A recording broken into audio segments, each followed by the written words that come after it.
We will guide you through how to create graph in AutoCAD. Quick disclaimer, skipping a single step will affect your final result. So you need to follow this step-by-step guide carefully.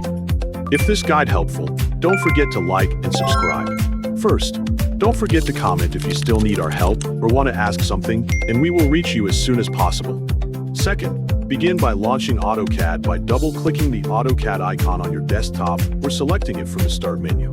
Open a drawing by clicking New to create a new drawing or Open to access an existing .dwg file. Click the Home tab and locate the Draw panel. Click the Line tool or type Line in the command line and press Enter. Draw a horizontal line to create the x-axis of the graph. Next, draw a vertical line connected to the horizontal line to create the y-axis. Make sure the two axes meet at the correct starting point to represent the graph origin accurately. Type offset in the command line and press Enter.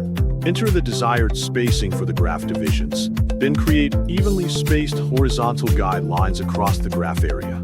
Repeat the offset command to create evenly spaced vertical guidelines, forming a complete grid that will help position data accurately. Type Trim in the command line and remove any guidelines extending beyond the graph boundaries to keep the drawing neat.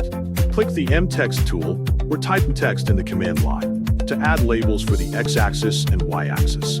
Continue using 𝗟𝗏𝗏 to place values or numbers along both axes at the correct intervals.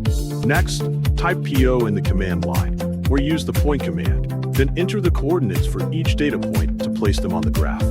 After plotting all points, click the Polyline tool or type Line in the command line and connect each plotted point in sequence to create the graph line. Press Enter to finish the polyline, then add a graph title using 𝗟𝗏𝗏𝗏. Finally, save the drawing by clicking Save or pressing Ctrl+S. Your graph is now complete and ready for use.